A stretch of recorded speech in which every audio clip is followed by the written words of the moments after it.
Hello students, myself Mohammad Alam Ansari. हम पढ़ रहे थे बच्चों इस चैनल के माध्यम से क्लास 12th की ऑर्गेनिक केमिस्ट्री। मैं इसमें पढ़ा रहा था आपको method of preparation of haloalkanes. बच्चों हमने हैलो एल्केन बनाने की कई विधियां पढ़ी, जहां पे लास्ट जो हमारा पिछला वीडियो था उसमें हमने हैलोजन एक्सचेंज मेथड पढ़ा था और इसके अलावा फ्रेंकल-स्टाइन अभिक्रिया पढ़ा था और स्वार्ट्ज रिएक्शन पढ़े थे। आज हम पढ़ेंगे नेचर ऑफ CX बॉन्ड। जो हमारा हैलो एल्केन है उसका नेचर कैसा है, एल्काइल हैलाइड का नेचर कैसा है। तो चलिए शुरू करते हैं आज का ये वीडियो लेक्चर। कॉपी पेन लेके बैठ जाइए और समझिए। देखिए बच्चों, जो CX है यानी एल्काइल हैलाइड है, मेरी बात ध्यान से समझिए। ये हमारे पास कोई एल्काइल हैलाइड है, ठीक है, ये हमारा एल्काइल हैलाइड है। तो इसमें जो आप कार्बन देखेंगे ये sp3 हाइब्रिडाइज्ड होगा, पहली इंपॉर्टेंट बात। यानी कि जो हमारा एल्काइल हैलाइड होता है उसमें जो हमारा कार्बन होता है वो sp3 हाइब्रिडाइज्ड है। इसके बाद समझिए ये हमारा हैलोजन है, दिस इज हैलोजन। हैलोजन का मतलब बच्चों आप समझ रहे हैं, हैलोजन का मतलब होता है फ्लोरीन, क्लोरीन, ब्रोमीन और आयोडीन। तो जो एल्काइल हैलाइड होता है उसमें जो C और X के बीच का बॉन्ड है उसका नेचर कैसा होगा। नेचर में दो तरह का होगा, पोलर है कि नॉन पोलर है। तो पहले समझें, C और X में आपको पता होगा कि X जो होता है वह इलेक्ट्रोनिगेटिव एलिमेंट है, इलेक्ट्रोनिगेटिव एलिमेंट है। इलेक्ट्रोनिगेटिव एलिमेंट कौन होते हैं भाई? जो फ्लोरीन, क्लोरीन, ब्रोमीन, आयोडीन है, ये दैट मींस जो हैलोजन्स हैं वो इलेक्ट्रोनिगेटिव होते हैं। इलेक्ट्रोनिगेटिव का मतलब विद्युत ऋणात्मक। इसका क्या मतलब है कि वो इलेक्ट्रॉन को अपनी तरफ अट्रैक्ट करने की क्षमता ज्यादा रखते हैं, कैपेबिलिटी उनके पास ज्यादा होती है शेयर्ड पेयर्ड इलेक्ट्रॉन को अपनी तरफ अट्रैक्ट करने की किसी बॉन्ड में। अब ध्यान दीजिए, मान लीजिए C और X के बीच का जब बॉन्ड बना होगा तो इसका एक इलेक्ट्रॉन और इसका एक इलेक्ट्रॉन शेयर होकर के बॉन्ड बनाया होगा। ये कौन सा बॉन्ड है? ओरिजिनली ये कोवैलेंट बॉन्ड है, ठीक है। अच्छा, जब ये हाईली इलेक्ट्रोनिगेटिव है तो ये क्या करेगा, जो शेयर्ड इलेक्ट्रॉन है उनको अपनी तरफ शिफ्ट कर लेगा। पूरा शिफ्ट नहीं होगा, पार्शियली शिफ्ट होगा। तो पार्शियली शिफ्ट होने की वजह से मुझे ये बॉन्ड किस तरह से दिखेगा, मुझे ये कंपाउंड कुछ इस तरह से दिखेगा। CX इस पर आ जाएगा डेल्टा प्लस और इस पर आ जाएगा डेल्टा माइनस। और प्लस और माइनस देखिए दो सेम चार्जेस हैं, सेम मैग्नीट्यूड के हैं, अपोजिट साइन है और एक स्मॉलर डिस्टेंस पे हैं। तो किसको बनाएंगे? ये डाइपोल बनाएंगे, ठीक है। तो ये किस तरह का नेचर का हो जाएगा? पोलर इन नेचर हो जाएगा, पोलर इन नेचर। यानी कि यह ध्रुवीय प्रकृति का होता है। किस प्रकृति का होता है? ध्रुवीय प्रकृति का होता है। तो आपसे कोई एक सिंपल सी बात पूछे कि जो आपका एल्काइल हैलाइड है उसमें जो CX बॉन्ड है उसका नेचर कैसा होता है, वो CX बॉन्ड किस प्रकार का होता है, तो आप कहोगे कि जो CX बॉन्ड है वो किस नेचर का है बच्चों? ध्रुवीय प्रकृति का है, पोलर इन नेचर का है। क्या आप मेरी बात समझ रहे हैं? बिल्कुल। अब ध्यान से समझिए, आप इस हैलोजन के बारे में थोड़ा और समझते हैं। आप जानते हैं कि हैलोजन में फ्लोरीन आता है, क्लोरीन आएगा, ब्रोमीन आएगा और आयोडीन आएगा। जब हम किसी पीरियोडिक टेबल में टॉप टू बॉटम आते हैं, किसी ग्रुप में टॉप टू बॉटम आते हैं, ये किसी ग्रुप के एलिमेंट है, बिल्कुल 17th ग्रुप के एलिमेंट है, या आप इनको क्या कहेंगे? 7th ग्रुप कहेंगे, ठीक है बच्चों। तो पीरियोडिक टेबल में कुल 8 ग्रुप है या 18th ग्रुप है।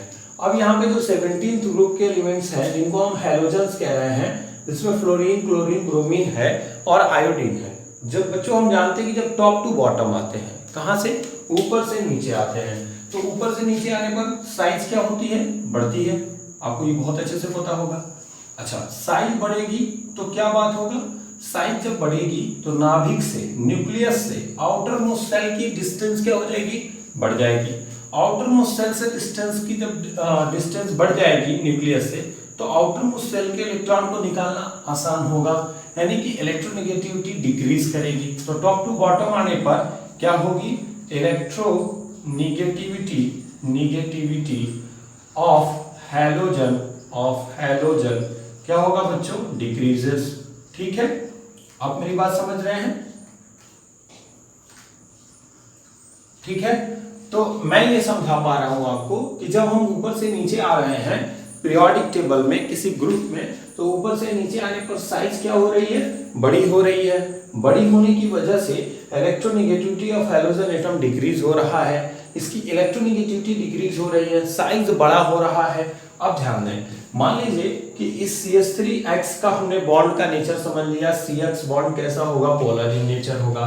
बट अगर बच्चों बात करें कि अगर हम कहें कि CH3F हो, CH3Cl हो, CH3Br हो, CH3I हो, और यहाँ पे हमें बताना हो कि किसमें पोलरिटी ज्यादा होगी, तो बहुत इजी है बच्चों, सबसे ज्यादा इलेक्ट्रोनेगेटिव कौन होगा, फ्लोरीन। तो अब यहाँ देखिए मैं इसको इस तरह से रिप्रेजेंट करता हूँ, CH3F, CH3Cl, CH3Br और CH3I। अब ध्यान से देखें बच्चों, जो आप CH3F की बात कर रहे हैं तो कार्बन और फ्लोरीन में fluorine is the higher electronegative element, ठीक है, तो वो शेयर्ड इलेक्ट्रॉन को अपनी तरफ अट्रैक्ट करेगा, इस पर डेल्टा प्लस आएगा, जिसका इलेक्ट्रॉन दूसरी तरफ जाएगा उस पर प्लस आएगा, जो इलेक्ट्रॉन लेगा उस पर माइनस आएगा। फिर यहाँ देखिए इसमें भी इलेक्ट्रॉन ये ले लेगा तो इस पर डेल्टा माइनस आएगा, इस पर डेल्टा प्लस, यहाँ भी माइनस, सॉरी यहाँ प्लस और यहाँ माइनस, यहाँ प्लस और यहाँ माइनस आएगा, ठीक है बच्चों। लेकिन अब ये बात समझने जैसी है कि किसकी साइज बड़ी है, आयोडीन की साइज बड़ी है, किसकी साइज छोटी है, फ्लोरीन की साइज छोटी है। तो साइज जब बड़ा होगा, न्यूक्लियस से आउटरमोस्ट सेल की डिस्टेंस ज्यादा होगी तो बॉन्ड लेंथ ज्यादा होगा। तो ये बॉन्ड लेंथ क्या होगा, ये जो बॉन्ड का लेंथ है ReNGTH, ये बॉन्ड का जो लेंथ है वो ज्यादा होगा, ये बॉन्ड लेंथ ज्यादा होगा, और इसका बॉन्ड लेंथ क्या होगा, बॉन्ड लेंथ क्या होगा, कम होगा। अच्छा, दूसरी बात क्या है कि जब बॉन्ड लेंथ कम होगा, ये इलेक्ट्रॉन को अपनी तरफ अट्रैक्ट करेगा, इसकी इलेक्ट्रोनेगेटिविटी आयोडीन से बहुत ज्यादा है। तो अगर हम पोलरिटी नेचर की बात करें तो CH3F में पोलरिटी नेचर सबसे ज्यादा होगा, क्योंकि एक तो इलेक्ट्रॉन से दूरी भी इसकी ज्यादा है, इस बॉन्ड लेंथ की भी दूरी ज्यादा है, और यहाँ बॉन्ड लेंथ की दूरी कम है, ये बहुत तेजी से अपनी तरफ खींच रहा होगा इलेक्ट्रॉन को, और यहाँ साइज छोटी होने की वजह से इस पर चार्ज ज्यादा मैग्नीट्यूड का आएगा। तो अगर मैं सेम एक आइसोमेरिक कंपाउंड में पूछूं, जैसे इसके पास भी CH3, इसके पास भी CH3, इसके पास भी CH3, इसके पास भी CH3 है, तो सबसे ज्यादा पोलर होगा CF बॉन्ड, उससे कम होगा, सॉरी इसको ऐसे ही लिखते हैं जैसे मैंने इसको लिखा है, CCl बॉन्ड, उससे कम होगा CBr बॉन्ड, और उससे कम होगा CH3I बॉन्ड। तो सबसे ज्यादा पोलरिटी नेचर का कौन हो जाएगा बच्चों, CH3F। तो ये बहुत इंपॉर्टेंट है, आपसे पूछ देगा कि बताइए कि CF, CCl, CBr और CI में कौन ज्यादा पोलर है, तो आपको पोलर कौन ज्यादा दिख रहा है, आपको यहाँ पे CF बॉन्ड दिख रहा है। तो आपको मैंने बताया कि जो कार्बन हाइड्रोजन बीच का बॉन्ड है, CX बॉन्ड है, वो पोलर इन नेचर होता है। हमने कंपेयर कराया CF, CCl, CBr और CI के बीच में, तो सबसे ज्यादा पोलरिटी हमको किसकी मिली बच्चों, CF की मिली। तो एक बात अभी मैंने सीखा कि जो CX बॉन्ड का नेचर है वो पोलर है, समराइज जिसका मैं कर रहा हूं, CX बॉन्ड का जो नेचर है वो पोलर है। दूसरी बात मैंने बताई कि जब हम किसी ग्रुप में टॉप टू बॉटम आते हैं, due to the increase of size increase होने की वजह से इलेक्ट्रोनेगेटिविटी डिक्रीज कर रही है। इलेक्ट्रोनेगेटिविटी के बहुत सारे फैक्टर्स होते हैं, बट यहाँ पे हम साइज को अगर मेन फैक्टर लेके चलें तो साइज बहुत बड़ी हो जा रही है फ्लोरीन की, वो इलेक्ट्रॉन अट्रैक्ट करने के बजाय इलेक्ट्रॉन डोनेट करने की प्रोबेबिलिटी ज्यादा रखेगा। तो यहाँ पे जो C और I के बीच का बॉन्ड का इलेक्ट्रॉन है वो इसकी तरफ बहुत ज्यादा शिफ्ट नहीं होगा, तो इसके चार्ज का, इसकी टेंडेंसी कम है, इसलिए इस पे चार्ज कम आएगा, यानी इन दोनों के बीच में पोलरिटी कम डेवलप होगी, और यहाँ पे पोलरिटी सबसे ज्यादा डेवलप होगी। ठीक है बच्चों, इतनी बात नोट करिए, फिर आगे इसके बाद बताता हूँ कि इसके आगे क्या हमको सीखना है। हो गया बच्चों, अब आइए इसके आगे इसी में कुछ और डिस्कस करते हैं। क्या मैं इसको इरेज कर सकता हूँ? बिल्कुल, मैं इन चीजों को इरेज कर रहा हूँ, थोड़ा सा ध्यान दीजिएगा। मैं जो बता रहा हूँ वो बहुत ऑथेंटिकली आपको जानना है, बहुत अच्छे से समझना है, क्योंकि ये हमारे कॉम्पिटिशन्स में पूछे जाते हैं। अब ध्यान दें बच्चों, अगर मैं आपसे कहूँ कि CF है, CCl है, CBr है और CI है, ठीक है बच्चों, मैं आपसे पूछूं कि किसकी बॉन्ड लेंथ ज्यादा होगी, ठीक है, इनमें से किसकी बॉन्ड लेंथ ज्यादा होगी, इनमें से किसकी बॉन्ड लेंथ ज्यादा होगी, ठीक है बच्चों। तो अगर हम इसमें बॉन्ड लेंथ की बात करें तो देखिए, C और I के बीच का बॉन्ड लेंथ सबसे ज्यादा होगा। क्यों होगा? क्योंकि एक तो I की साइज बहुत बड़ी है, ठीक है, due to the heavier size of या बिगर साइज ऑफ I, ठीक है, तो सबसे ज्यादा बॉन्ड लेंथ किसका होगा? CI का होगा। चलिए पहली बात, पहला क्वेश्चन होगा क्लियर हो गया। तो बॉन्ड लेंथ किसकी सबसे ज्यादा होगी बच्चों? CI की होगी। CF, CCl, CBr, CI में सबसे ज्यादा बॉन्ड लेंथ CI का होगा, क्योंकि अभी मैंने बताया है कि जब आप किसी पीरियोडिक टेबल में ऊपर से नीचे आते हैं, टॉप टू बॉटम आते हैं, तो हमेशा बॉन्ड जो साइज होता है, एटॉमिक साइज होता है, वो इंक्रीज करता है। तो CI के बीच का बॉन्ड लेंथ क्या होगा? इंक्रीज होगा। अगली बात अगर हम समझें, डाइपोल मोमेंट की बात करें, एक नया टॉपिक आएगा, डाइपोल मोमेंट की बात करें, ठीक है बच्चों। तो डाइपोल इंटरेक्शन पाया जाएगा इस CX कंपाउंड में, और एल्काइल हैलाइड कंपाउंड्स में डाइपोल इंटरेक्शन होगा। लेकिन अगर हम डाइपोल मोमेंट की बात करें कि किसका डाइपोल मोमेंट सबसे ज्यादा होगा, तो चलिए देखिए, CF, CCl, CBr और CI में देखिए सबसे ज्यादा डाइपोल मोमेंट किसका होगा। तो पहली बात तो डाइपोल मोमेंट होता क्या है, अपने फिजिक्स में पढ़ा है बच्चों, मेरे इलेक्ट्रोस्टैटिक्स वीडियो लेक्चर आपने देखे होंगे यूट्यूब पे ही। तो मैंने उसमें बताया कि जो डाइपोल मोमेंट होता है वो Q × 2L होता है, यानी कि distance between both charges and magnitude of charge. इन दो बातों पर डिपेंड करता है। डाइपोल मोमेंट किस पर डिपेंड करता है कि डिस्टेंस क्या है उन दोनों चार्ज के बीच का, और उस चार्ज का मैग्नीट्यूड क्या है, उन दोनों का जो मल्टीपल होता है वही क्या बताता है? डाइपोल मोमेंट बताता है, ठीक है। अब यहाँ डाइपोल मोमेंट को आप P से दिखाइए, म्यू से दिखाइए, जिससे भी रिप्रेजेंट करिए। अब ध्यान दीजिए बच्चों कि यहाँ पे जो डाइपोल मोमेंट होगा किसका सबसे ज्यादा होगा, हमसे ये पूछा जा रहा है। तो अभी अगर हम ऐसे बात करें, तो अभी मैंने समझा कि इस पे चार्ज क्या आएगा? कम आएगा, बॉन्ड लेंथ ज्यादा है। यहाँ बॉन्ड लेंथ तो कम होगी, चार्ज कम आएगा। फिर भी यहाँ सबसे कम बॉन्ड लेंथ है, दूरी कम है, चार्ज ज्यादा आएगा। तो चार्ज और डिस्टेंस का जो मल्टीपल है वही होता है डाइपोल मोमेंट। तो सबसे ज्यादा इसका होना चाहिए, उससे कम इसका होना चाहिए, और सबसे कम इस CI का होना चाहिए। तो अगर डाइपोल मोमेंट की बात करें तो CI का सबसे कम होना चाहिए, बट ऐसा होता नहीं है। डाइपोल मोमेंट में जो CL है और CF है, इसमें थोड़ा सा बाबू दिक्कत है। दिक्कत क्या है कि जो CF बॉन्ड है उसमें ध्यान दीजिए, इसमें साइज छोटा है, ठीक है ना, साइज कम है, यहाँ साइज थोड़ी सी ज्यादा है, और चार्ज के मैग्नीट्यूड का डिफरेंस दोनों में बहुत कम है, ठीक है ना। ध्यान से सुन लीजिए मेरी बात कि जो डाइपोल मोमेंट का ये ऑर्डर गलत है, ऑर्डर सही होगा। CCl का सबसे ज्यादा होता है, उससे कम CF का होता है, उससे कम CBr का होता है, और सबसे कम CI का होता है। अब आप सोचेंगे what is the reason behind it, मैं समझाता हूँ आपको। रीजन ये है बच्चों कि CCl के बीच का बॉन्ड का लेंथ ज्यादा है, ठीक है, और CF के बीच का बॉन्ड लेंथ बहुत कम है, कम है, इतना कम है जिसको मैं नेग्लिजिबल नहीं कर सकता। दूसरी बात, जो चार्ज का मैग्नीट्यूड है उन दोनों पे वो इतना ज्यादा डिफरेंस नहीं है। तो अगर हम देखें तो हमने क्या कहा कि चार्ज का मैग्नीट्यूड और जो बॉन्ड लेंथ है उन दोनों का मल्टीपल इंपॉर्टेंस रखता है। सिर्फ चार्ज नहीं, सिर्फ चार्ज का मैग्नीट्यूड नहीं, और सिर्फ डिस्टेंस नहीं, दोनों का मल्टीपल। तो अगर हम बच्चों ध्यान दें तो यहां तक आते आते जो चार्ज का मैग्नीट्यूड है वो काफी कम हो चुका है, ठीक है। बॉन्ड लेंथ इसके कंपैरिजन में बहुत ज्यादा डिफर नहीं कर रहा है कि इसका इतना बॉन्ड लेंथ ज्यादा है कि मल्टीप्लाई करने पर बहुत ज्यादा आ जाएगा। तो सिंपली हम इन दोनों के बारे में अभी सोचेंगे, क्योंकि ये सही ऑर्डर है। सबसे ज्यादा डाइपोल मोमेंट CCl का होगा, इसका सबसे ज्यादा होगा, ठीक है बच्चों, सबसे ज्यादा होगा, और इसका क्या होगा? सबसे कम होगा। मैं वही समझा रहा हूं आपको क्यों ऐसा हो रहा है।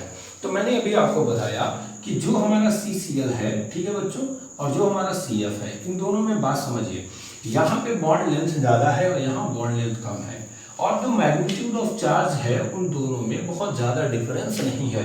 तो यहाँ जब चार्ज और लेंथ का मल्टीपल किया जाएगा तो बहुत ज्यादा आएगा, और इसके कंपैरिजन में इसीलिए जो CCl के बीच का बॉन्ड डाइपोल मोमेंट होता है इस कंपाउंड का वो ज्यादा होता है, और CF का क्या होता है? कम होता है। तो ये बात हो गई बच्चों डाइपोल मोमेंट की। तो डाइपोल मोमेंट जो होगा वो किसका ज्यादा होगा, जल्दी बताइए।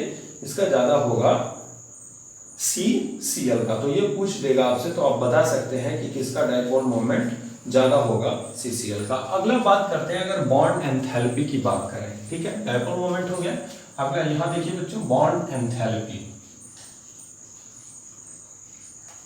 ठीक है, आबंध ऊर्जा की बात करें, ठीक है ना, तो अगर बॉन्ड एंथैल्पी की बात करेंगे तो जाहिर सी बात है कि जो बॉन्ड जितना बड़ा होगा उसको तोड़ने के लिए उतना ज्यादा आपको एनर्जी देना पड़ेगा। गलत, बॉन्ड जितना बड़ा होगा उसको तोड़ना उतना आसान होगा। जाहिर सी बात है, मैं आपके पास बच्चों इतना बड़ा सा रॉड लेकर आऊँ, ठीक है, या इतनी बड़ी सी लकड़ी लेकर आऊँ, और आपके पास मैं इससे बड़ी लकड़ी लेकर आऊँ, जैसे मैं ये स्केल आपके सामने यूज कर रहा हूँ, जैसे ये इतनी बड़ी सी लकड़ी है, ठीक है, इतनी मोटाई की क्यों ना हो, तो इसको तोड़ना ज़्यादा इजी होगा इन कंपेयर टू दिस, ठीक है। और इससे छोटा ले लें तो और कम उसको तोड़ने में परेशानी होगी, क्योंकि हम प्रॉपर वे में फोर्स उसको अप्लाई नहीं कर पाएंगे, और जैसे जैसे बॉन्ड जितना छोटा होगा उसको तोड़ना उतना ही मुश्किल होगा, बॉन्ड जितना बड़ा होगा उसको तोड़ना उतना ही आसान होगा। तो बच्चों अगर हम बात करें कि बॉन्ड एंथैल्पी की बात करें तो सबसे ज़्यादा बॉन्ड एंथैल्पी किसकी होगी, आप बता सकते हैं, सोच के बताइए। CCl, CF, CCl, CBr और CI में बताइए जल्दी से किसकी बॉन्ड एंथैल्पी सबसे ज़्यादा होगी। मैं यहाँ ऑर्डर बनाने जा रहा हूँ, बिल्कुल। तो आपने कहा कि सबसे ज़्यादा बॉन्ड लेंथ CI की होती है, इसको तोड़ना सबसे आसान होगा, तो इसलिए बॉन्ड एंथैल्पी सबसे ज़्यादा CF की होगी, उसके बाद CCl की होगी, उसके बाद किसकी होगी बच्चों, CBr की होगी। तो प्लीज़ आप इन 3-4 ऑर्डर्स को याद रखें। पहला ऑर्डर हमने बताया था बाबू बॉन्ड लेंथ का, सबसे ज्यादा बॉन्ड लेंथ CI के बीच का होता है due to the bigger size of iodine, ठीक है। क्यों ऐसा हुआ, क्योंकि टॉप टू बॉटम आने पे आयोडीन का नंबर ऑफ सेल बढ़ रहा है, उसकी साइज बड़ी हो जाएगी, ठीक है। दूसरा मैंने आपको बताया बच्चों कि CF, CCl, CBr और CI में किसकी बॉन्ड लेंथ ज्यादा होगी, वही चीज मैंने आपको यहाँ भी बताया था, CI की ज्यादा होगी, ठीक है बच्चों। यहाँ पे इलेक्ट्रोनेगेटिविटी का नेचर देखा जाए तो सबसे ज्यादा इलेक्ट्रोनेगेटिव कौन होगा, it is the order of electronegative nature, electronegative या पोलर नेचर है, ऑर्डर ऑफ पोलरिटी, ठीक है बच्चों, इलेक्ट्रोनेगेटिव ने पोलरिटी। तो सबसे ज्यादा पोलर कौन हो रहा है बच्चों, CF हो रहा है, ठीक है। दूसरा मैंने बताया कि बॉन्ड लेंथ किसका ज्यादा है, CI का। फिर मैंने बताया डाइपोल मोमेंट में थोड़ा सा चक्कर है, वो चक्कर क्या है, मैंने आपको बताया कि CCl और CF में CCl का ज्यादा होगा। क्यों ज्यादा होगा, मैंने इसको एक्सप्लेन किया। CCl के बीच का बॉन्ड लेंथ ज्यादा है, ठीक है, बॉन्ड लेंथ ज्यादा होने के कारण, और इसका चार्ज का मैग्नीट्यूड इसके चार्ज के मैग्नीट्यूड से बहुत ज्यादा डिफर नहीं कर रहा है, तो चार्ज और बॉन्ड लेंथ के बीच का जो मल्टीपल आएगा, दोनों का गुणनफल जो आएगा वो यहाँ ज्यादा आ जाएगा, यहाँ कम आएगा, फिर इसके बाद वो घटता चला जाएगा। तो सबसे ज्यादा डाइपोल मोमेंट CCl का होगा। तो this order is also important for your competitive examinations. अगला बात किया मैंने आपसे बच्चों बॉन्ड एंथैल्पी का, तो मैंने कहा कि बॉन्ड एंथैल्पी क्या होगा कि बॉन्ड किसकी बॉन्ड एंथैल्पी सबसे ज्यादा होगी, आबंध ऊर्जा किसकी सबसे ज्यादा होगी। तो जाहिर सी बात है कि कौन सा बॉन्ड सबसे बड़ा है, CI बॉन्ड सबसे बड़ा है, CF बॉन्ड सबसे छोटा है। तो जो बॉन्ड एंथैल्पी होती है वो CF बॉन्ड की क्या होती है, सबसे ज्यादा होती है, और सबसे कम किसकी होती है बच्चों, CI बॉन्ड की होती है। तो पॉज करके इतना नोट कर लीजिए, फिर आगे मैं आपको कुछ और बातें बताता हूँ, ठीक है। हो गया होगा नोट, मुझे उम्मीद है आपसे, इरेज कर सकता हूँ बच्चों, ठीक है। चलिए अब आते हैं बच्चों किसी एक ही हैलोजन के लिए हम नेचर ऑफ CF बॉन्ड को देखें कि अगर हम एक स्पेशल कंडीशन की बात करें, किसी एक निश्चित हाइड्रोजन की बात करें, जैसे मान लीजिए हमने CH2R, ठीक है ना, ये प्राइमरी एल्काइल हैलाइड है, ठीक है, हमने ऐसा एल्काइल हैलाइड ले लिया, यहाँ पे CH2 रहेगा, Cl, ठीक। फिर हमने टर्शियरी ले लिया, C, ये हो गया टर्शियरी एल्काइल हैलाइड। अब ध्यान दें बच्चों, यहाँ पे जो हमारा एल्काइल हैलाइड है इसमें R एल्काइल ग्रुप 1 है, इसमें 2 एल्काइल ग्रुप बाहर से लगे हुए, इसमें 3 है, ठीक है। इसको अगर हम प्राइमरी एल्काइल हैलाइड बोल सकते हैं, ठीक है बच्चों। इसको क्या बोलेंगे, सेकेंडरी एल्काइल हैलाइड बोलेंगे, और इसको बोलेंगे टर्शियरी एल्काइल हैलाइड। आप ध्यान से मेरी बात सुनें बच्चों, अब यहाँ रिएक्टिविटी का आर्डर देखें, क्रियाशीलता का क्रम देखें कि इन तीनों में सबसे ज्यादा रिएक्टिव कौन होगा। अभी तक हम जो रिएक्टिविटी का आर्डर चेक कर रहे थे उसमें हम क्या चेक कर रहे थे कि फ्लोरीन, क्लोरीन, ब्रोमीन, आयोडीन, ये सब थे, ठीक है ना बच्चों। तो हम बता रहे कि यहाँ पे पोलरिटी ज्यादा है, बॉन्ड आसानी से ब्रेक होगा, ये वो 50 ठो बवाल। लेकिन अगर हमें ये बात करना हो कि primary alkyl halide, secondary alkyl halide, tertiary alkyl halide हो, सेम हैलोजन ग्रुप लगा हो तीनों के पास, तब सबसे ज्यादा रिएक्टिव कौन होगा? तो उस समय बच्चों आप याद रखिए सबसे ज्यादा रिएक्टिव होगा टर्शियरी, से कम सेकेंडरी, और सबसे कम कौन हो जाएगा? प्राइमरी। अब आप कहोगे सर ये क्यों होगा? इसके लिए आप एक याद रखना है, due two plus I effect. क्यों हो रहा है बच्चों? Due two plus I effect, inductive effect. जब मैं जीओसी पढ़ा दूंगा तो फिर मैं आपको ये रेफरेंस दे दूंगा कि आप जीओसी पे जाके देख लें। आप यूट्यूब पर आलम फाउंडेशन क्लासेस टाइप करें, आपको जीओसी में मिल जाएगा, general organic chemistry by Mohammad Alam Ansari plus I effect. जल्दी शुरू कर दूंगा उसको। फिलहाल मैं उम्मीद करता हूँ कि आप क्लास 11th में पढ़ के आए होंगे। देखिए इंडक्टिव इफेक्ट दो तरह का होता है, एक प्लस आई होता है और एक माइनस आई होता है। प्लस आई इफेक्ट में मतलब होता है कि जब कोई ऐसा समूह जिसके पास इलेक्ट्रॉन को, जिसके पास ये टेंडेंसी हो कि वो इलेक्ट्रॉन हाइड्रोजन से मतलब वो इलेक्ट्रॉन रिलीज करने वाला हो, सिंपल आप समझ जाइए। तो ये CH2 क्या करेगा, ये R क्या करेगा, इस CH2 को इलेक्ट्रॉन देगा। ये इलेक्ट्रॉन रिलीज करने वाला, इलेक्ट्रॉन विड्रॉइंग, इलेक्ट्रॉन देने वाला है। ठीक है, यहाँ दो लोग आ गए इलेक्ट्रॉन देने वाले, यहाँ आ गए तीन, बड़ी अच्छी बात है। अब देखिए यहाँ पे एक इलेक्ट्रॉन देने वाला ग्रुप है, इसके पास इलेक्ट्रॉन डेंसिटी बढ़ेगी। बगल में बैठा हुआ है क्लोरीन, महारथ आदमी है, ये क्या करेगा, ये कहेगा कि भैया हमको इलेक्ट्रॉन चाहिए ही चाहिए, जी बहुत तेज खींचेगा। तो चलिए इस पे आएगा माइनस और इस पे क्या आ जाएगा, प्लस। ठीक है, इस पर क्या होगा, ये दो लोग आएंगे इलेक्ट्रॉन देंगे, जब और ज्यादा इलेक्ट्रॉन इधर से भी आएगा इधर से भी आएगा तो इलेक्ट्रॉन फ्लो बहुत ज्यादा हो जाएगा। अब इलेक्ट्रॉन जब खूब ज्यादा हो जाएगा तो ये उसको खूब तेजी से खींचेगा, तो इस पर माइनस थोड़ा बड़ा आएगा और इस पर माइनस थोड़ा बहुत बड़ा आएगा, प्लस। अच्छा, जब और आगे जाएंगे यहाँ 3 तो देने वाले हैं तो इस पर और बड़ा चार्ज आएगा, इस पर और माइनस। तो हम ये कह सकते हैं कि जितना ज्यादा अल्काइल ग्रुप जुड़ा हुआ है वो क्या कर रहा है, पोलैरिटी ऑफ CX बॉन्ड को बढ़ा रहा है। क्या समझ रहे हैं? पोलैरिटी ऑफ CX बॉन्ड को क्या कर रहा है, बढ़ा रहा है। और जैसे जैसे पोलैरिटी ऑफ CX बॉन्ड बढ़ेगा तो बॉन्ड पे चार्ज, जैसे देखिए एटम पर चार्ज जितना ज्यादा होगा वो अनस्टेबिलिटी की तरफ उतना तेजी से बढ़ेगा, उसके ब्रेक होने की चांसेस बहुत ज्यादा हो जाएंगे। तो ये बहुत तेजी से ब्रेक होगा, जब बहुत तेजी से ब्रेक होगा तो रिएक्टिविटी किसकी ज्यादा हो जाएगी, टर्शियरी अल्काइल हैलाइड की ज्यादा होगी, उससे कम सेकेंडरी, और सबसे कम किसकी हो जाएगी बच्चों, प्राइमरी की हो जाएगी। प्लीज इसको पॉज करके नोट कर लें। ठीक है बच्चों, एक बात मैं आपको बता दूं कि जब हम इनकी बात कर रहे हैं, ब्रांच अल्काइल हैलाइड की बात कर रहे हैं, प्राइमरी सेकेंडरी टर्शियरी की बात कर रहे हैं, किसी एक ही हाइड्रोजन के लिए बात कर रहे हैं, तो हम ये देख रहे हैं इंडक्टिव इफेक्ट का क्या मतलब मेन फैक्टर व इंडक्टिव फैक्टर रिएक्टिविटी के लिए। लेकिन बच्चों अगर हम सिंपली इनमें बात करेंगे विच इज मोर रिएक्टिव तो CI होगा। अब ये मत सोचिएगा सर यहाँ पोलैरिटी ज्यादा है पर बॉन्ड लेंथ बहुत छोटा है, तोड़ना बहुत मुश्किल होगा, यहाँ बॉन्ड लेंथ बहुत बड़ा है, तोड़ना बहुत आसान होगा। तो ये मत सोचिएगा कि सर ऐसे ही यहाँ कॉन्सेप्ट लगाएं तो ध्यान देना ये तो आंसर सही हो जाएगा क्योंकि यहाँ पोलैरिटी ज्यादा है, ऐसा कुछ मत करिएगा। ठीक है ना, यहाँ पे ये सही है और इस कंडीशन में ये सही है क्योंकि यहाँ पे प्लस आई इफेक्ट काम करता है। ठीक है बच्चों, अब आते हैं physical property of alkyl halide. ये हो गया। अभी तक मैंने जितना पढ़ाया उसमें कोई डाउट नहीं होना चाहिए, अगर होगा तो प्लीज कमेंट करके बताइएगा, मैं जरूर उसमें कोई चीज़ अगर आपको जो फंस रही होगी तो अगले वीडियो लेक्चर में जरूर एक बार समराइज कर दूंगा।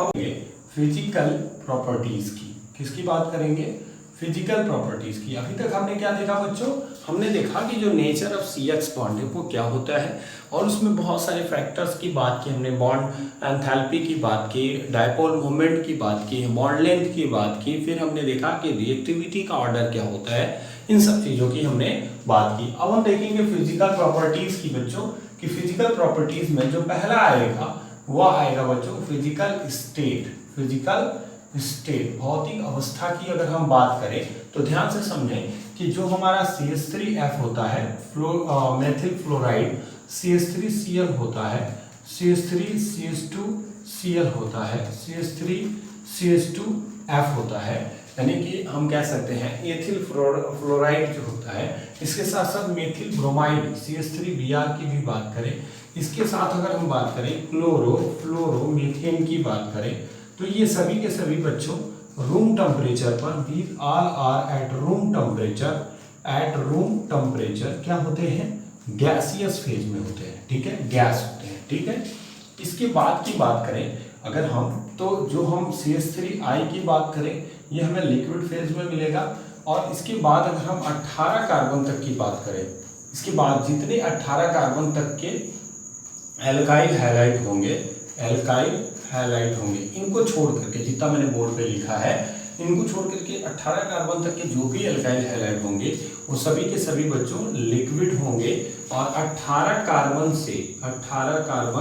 से ज्यादा ज्यादा कार्बन के एल्काइल हैलाइड, एल्काइल हैलाइड क्या होते हैं बच्चों, alkyl halide gaseous solid phase में होते हैं। किस फेज में होते हैं बच्चों, सॉलिड फेज में होंगे। तो आपको एक बात याद रखनी है, ये फिजिकल प्रॉपर्टीज में कुछ बातें आपको लर्न कर लेनी है। इन कंपाउंड्स को लर्न कर लेना है जो रूम टेम्परेचर पर गैस फेज में है, फिर इनको याद कर लेना है कि वो लिक्विड फेज में है, और इनको याद कर लेना है कि वो क्या है बच्चों, वो सॉलिड फेज में है। अगली बात अगर बात करें फिजिकल स्टेट में, फिजिकल प्रॉपर्टीज में पहला फिजिकल स्टेट, इसी में अगर हम बात करें कि इनका स्मेल क्या होता है, तो बच्चों ऐसे जान लें कि ये मीठी गंध वाले होते हैं, स्वीट स्मेल वाले होते हैं।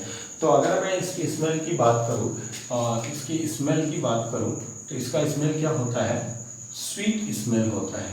ठीक है, स्वीट स्मेल होगा, यानी कि इनकी जो गंध होगी बच्चों वो क्या होगी, ये मीठे गंध वाले होंगे। इनका ऑर्डर जो होगा, ऑर्डर बोलते हैं हम इसको, तो ये मीठी गंध वाले होंगे। अगला इनका जो कलर कैसा होगा, COLOUR, जो कलर होगा, तो अगर ये प्योर है alkyl halide, pure alkyl halide हम लेते हैं, तो वो क्या होते हैं, mostly pure alkyl halide colourless होते हैं। तो कुछ बातें आपको मैंने अभी समझाई, वो याद कर लीजिए। पहला फिजिकल प्रॉपर्टीज में मैंने क्या क्या देखा बच्चों, इनका स्टेट देखा, फिजिकल स्टेट कैसे कैसे हैं। दूसरा मैंने आपको इसका ऑर्डर बताया कि ये किस तरह की महक वाले हैं, तो मीठी गंध वाले होते हैं। फिर मैंने इसका आपको कलर बताया बच्चों, तो ये कैसे होते हैं, कलर लेस होते हैं, इनका कोई कलर नहीं होता। अगर ये प्योर फॉर्म में है तो, अगर ये प्योर फॉर्म में है तो इनका कोई कलर नहीं होगा। ठीक है बच्चों, तो इसको आप क्या कर सकते हैं, नोट कर सकते हैं पॉज करके। चलिए बच्चों, अगला जो पॉइंट है वो मेल्टिंग एंड बॉइलिंग पॉइंट है। बहुत जबरदस्त कॉन्सेप्ट है ये, MP और BP का, मेल्टिंग पॉइंट और बॉइलिंग पॉइंट का। बच्चों हम ये जानते हैं कि जो हमारा एल्काइल हैलाइड है वो किसी हाइड्रोकार्बन से मिलकर बनेगा, बिल्कुल उसी का वो डेरिवेटिव हैलोजन डेरिवेटिव है। तो एक बात समझिए कि जो बॉइलिंग पॉइंट है, ध्यान से समझिए, जो बॉइलिंग पॉइंट है, ठीक है ना, किसका, एल्काइल हैलाइड का। तो जो एल्काइल हैलाइड का बच्चों बॉइलिंग पॉइंट होता है, ठीक है, तो क्या कह सकते हैं हम कि एल्काइल हैलाइड का जो बॉइलिंग पॉइंट है, एल्काइल हैलाइड का बॉइलिंग पॉइंट वो कई बातों पर डिपेंड करता है। पहली बात तो वो क्या होता है, पहली बात तो वो क्या होगा कि अपने पेरेंट हाइड्रोकार्बन से ज्यादा होगा, अपने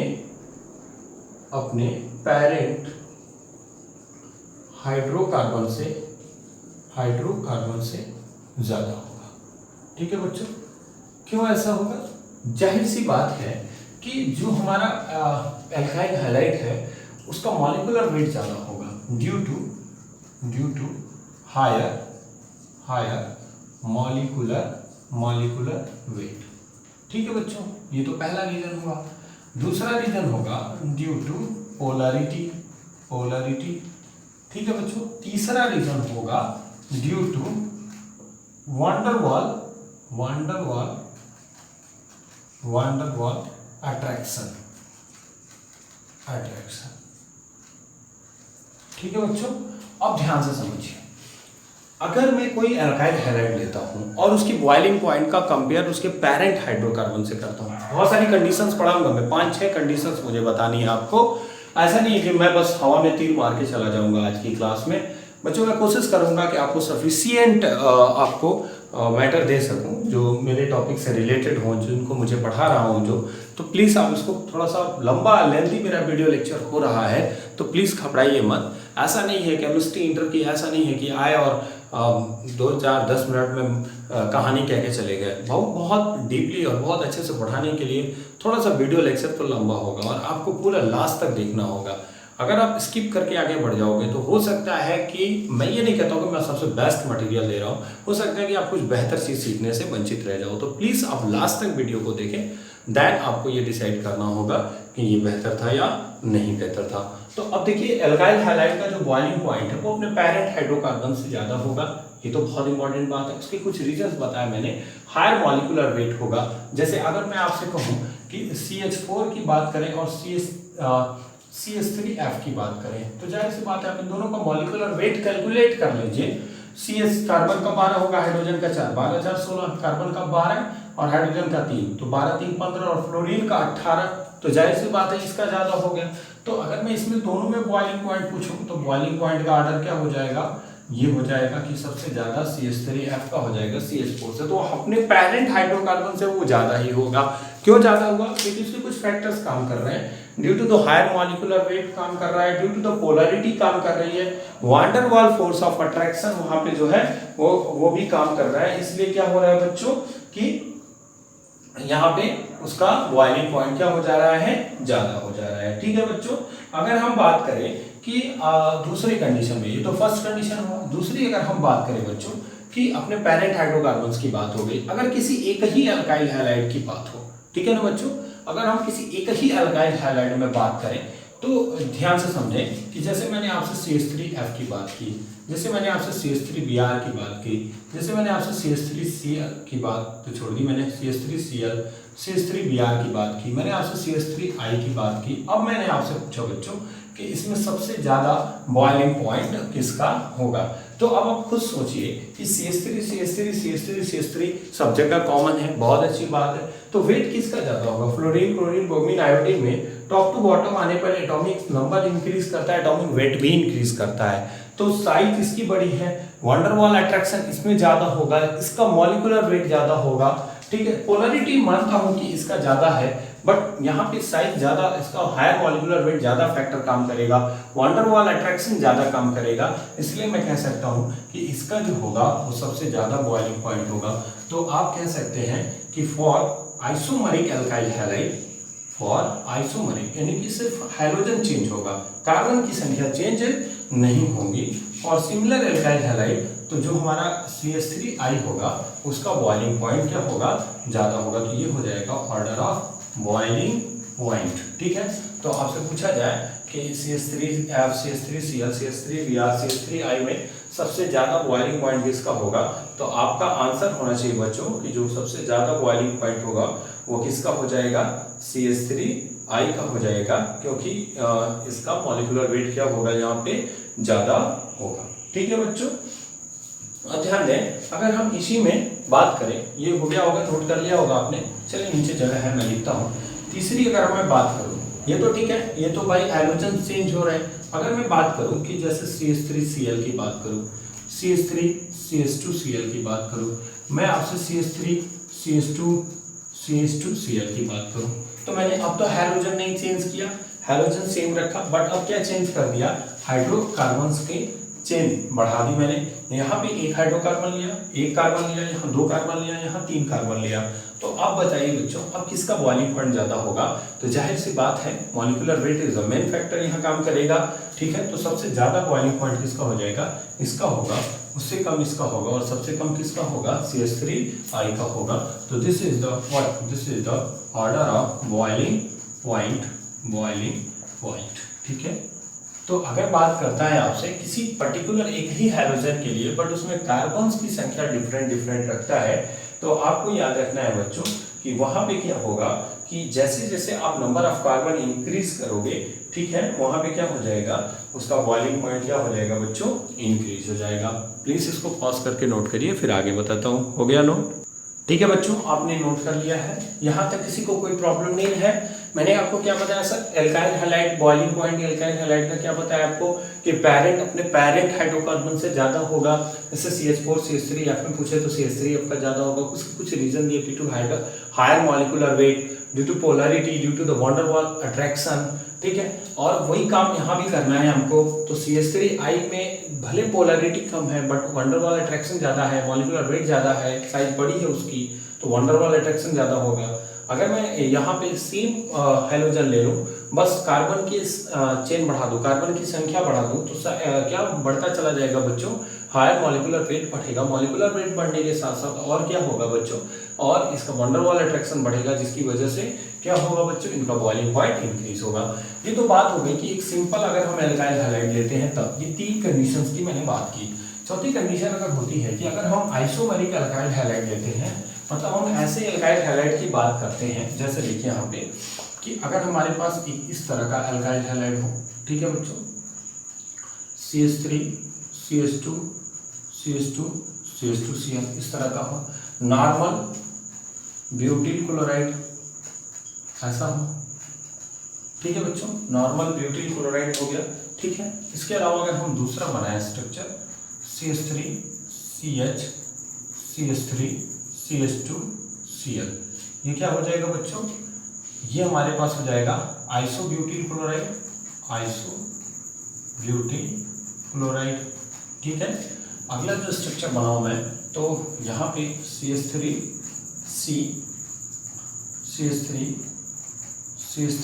Cl हो जाएगा, और अगला बनाओ CH3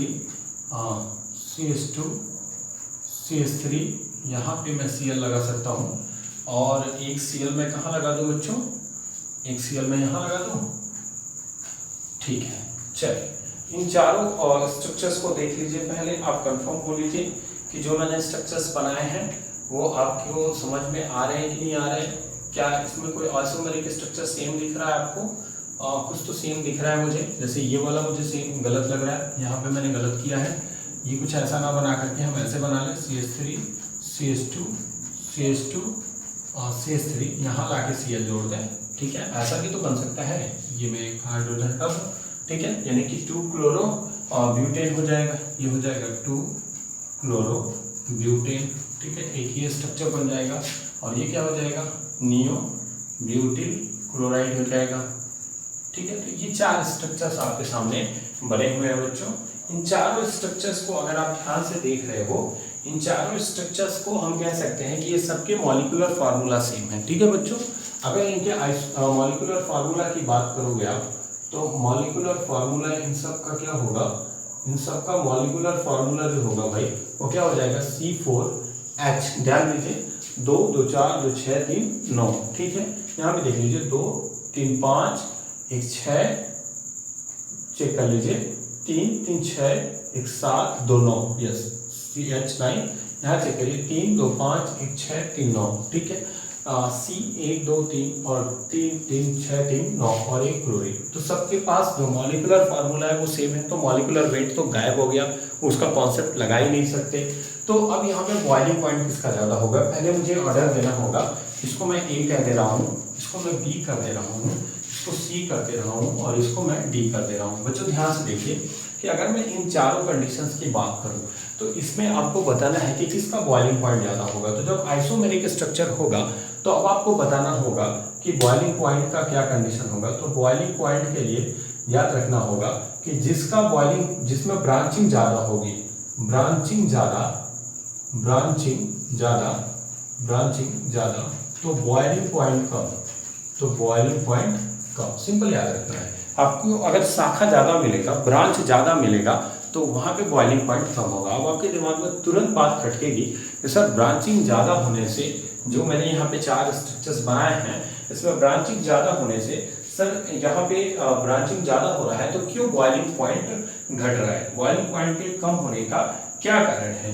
तो देखिए बच्चों, क्या होगा, जब ब्रांचिंग ज़्यादा कर देंगे, तो जो सरफेस एरिया ऑफ मॉलिक्यूल होगा वो कम हो जाएगा।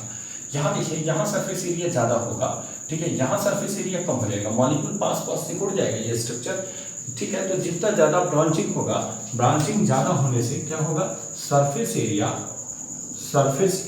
क्या हो जाएगा बच्चों, ऑफ मॉलिक्यूल क्या हो जाएगा, डिक्रीजेस। और जब surface area of molecule decreases हो जाएगा, तो वांडर वाल क्या हो जाएगा बच्चों, वांडर वाल अट्रैक्शन क्या हो जाएगा, डिक्रीजेस। ठीक है, तो वांडर वाल अट्रैक्शन अगर डिक्रीज कर जाएगा, तो उसका बॉइलिंग पॉइंट क्या हो जाएगा बच्चों, क्या हो जाएगा, वो कम हो जाएगा। तो मैंने आपको सिर्फ और सिर्फ एक कॉन्सेप्ट के थ्रू बहुत सारी बातें आपको समझाने की कोशिश की है। बॉइलिंग पॉइंट अगर हम आइसोमेरिक एल्काइल हैलाइड का निकाल रहे हैं, तो ये ध्यान देना है कि बॉइलिंग पॉइंट किस पर डिपेंड कर रहा है, ब्रांचिंग पर डिपेंड कर रहा है आइसोमेरिक कंपाउंड के लिए। समावयवी यौगिक के लिए आपने पढ़ा है समावयवी यौगिक क्या होते हैं, जिनके मॉलिक्यूलर फार्मूला सेम हो, स्ट्रक्चरल फार्मूला डिफरेंट हो। तो सबके स्ट्रक्चर्स आपको डिफरेंट दिख रहे हैं। अब ध्यान से समझना है कि बॉइलिंग पॉइंट क्यों कम हो रहा है, इसका रीजन क्या है। सिर्फ ये कह के हम हवा में आगे नहीं बढ़ सकते कि ब्रांचिंग ज्यादा होगा तो बॉइलिंग पॉइंट कम होगा। क्यों कम होगा, क्योंकि सरफेस एरिया ऑफ मॉलिक्यूल क्या हो रहा है बच्चों, डिक्रीज कर रहा है। Surface area of molecule decrease करेगा तो जो वाटर वॉल अट्रैक्शन है वो क्या हो जाएगा, डिक्रीज हो जाएगा। तो सबसे ज्यादा ऑर्डर इसका क्या आएगा, तो मैं अगर ऑर्डर ऑफ बॉइलिंग पॉइंट की बात करूं तो क्या आएगा बच्चों, सबसे ज्यादा बॉइलिंग पॉइंट किसका होगा, ये होगा नॉर्मल का होगा, ठीक है बच्चों, ए वाले का होगा, उससे कम किसका होगा बताइए, उससे कम किसका होगा बच्चों। अब आप सोच रहे होंगे कि सर सबसे कम तो सी का होगा, लेकिन बी और सी में ब्रांचिंग कुछ एक जैसी दिख रही है। जी नहीं, बी और सी में ब्रांचिंग हमको एक जैसी नहीं दिख रही है।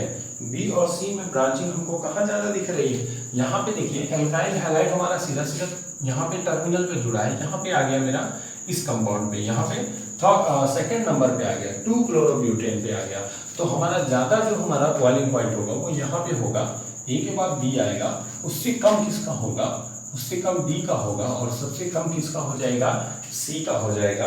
तो अगर कोई आपसे पूछे कि what is the order of boiling point of isomeric butyl chloride, normal butyl chloride, तो आपका क्या हो जाएगा, किसी ब्यूटिल क्लोराइड के लिए अगर आप बॉइलिंग पॉइंट का ऑर्डर बनाइए तो ये 4 स्ट्रक्चर बना करके आपको दिखाना होगा कि किसका सबसे ज्यादा है। तो ये मैंने ऑर्डर आपको लिखा है कि सबसे ज्यादा किसका है, ए का है, उससे कम बी का है, उससे कम डी का है, और सबसे कम किसका है बच्चों, सी का है। क्योंकि ब्रांच ज्यादा होगा, सरफेस एरिया मॉलिक्यूल कम हो जाएगा, वंडर वाल अट्रैक्शन कम हो जाएगा, वो मैंने लिख रखा है। तो ये बात हो गई बॉइलिंग पॉइंट की। तो इसको पहले पॉज करके फटाफट नोट करिए, फिर आगे बात करते हैं। ठीक है, हो गया बच्चों।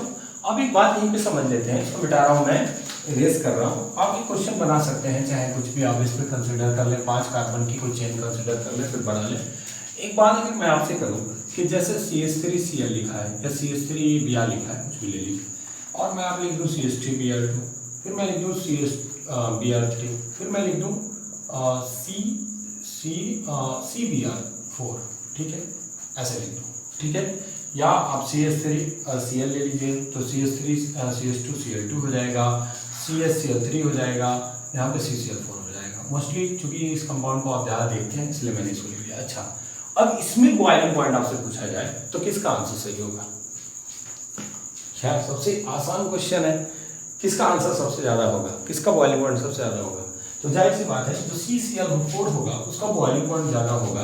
क्यों बॉइलिंग पॉइंट ज़्यादा होगा, क्योंकि आप खुद समझ रहे हो कि नंबर ऑफ कार्बन, देखिए number of carbon is same, ठीक है, सब जगह। दूसरी जगह क्या हो गई कि यहाँ पे जो क्लोरीन है वो 1 है, मॉलिक्यूलर वेट इसका कम होगा, और यहाँ पे क्लोरीन जो है वो 4 है, तो मॉलिक्यूलर वेट इस कंपाउंड का ज्यादा होगा। जब इस कंपाउंड का ज्यादा होगा तो जाहिर सी बात है उसकी बॉइलिंग पॉइंट क्या होगी, ज्यादा होगी।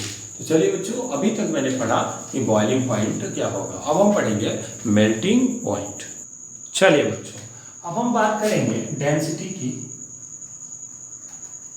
जिसको हम घनत्व कहते हैं हिंदी में, ठीक है। मेल्टिंग पॉइंट की बात इसलिए नहीं कर रहा हूँ बच्चों क्योंकि दीज आर आर नॉट, जो हमारे एल्काइल हैलाइड है, लोअर एल्काइल हैलाइड है, वो जनरली गैस फेज में पाए जा रहे हैं, तो उनके मेल्ट होने की बात ही खत्म हो गई वहाँ पे। तो अगर हम डेंसिटी की बात करें, अगर हम डेंसिटी की बात करें तो याद रखना है आपको बहुत इंपॉर्टेंट चीज कि जो एल्काइल फ्लोराइड होता है, एल्काइल फ्लोराइड होता है, वह एल्काइल क्लोराइड जो होता है, एल्काइल क्लोराइड, ठीक है ना, इन दोनों की जो डेंसिटी होती है वो डेंसिटी हमेशा वाटर से कम होती है, H2O से कम होती है। ये मैथमेटिकली कैलकुलेटेड है, ठीक है। इसी प्रकार जो हमारा एल्काइल ब्रोमाइड होगा वह एल्काइल आयोडाइड होगा, जो हमारा एल्काइल आयोडाइड होगा उसकी जो डेंसिटी होगी वह H2O से क्या होगी, ज़्यादा होगी, ठीक है। ये आपको बहुत अच्छे से याद रखना है।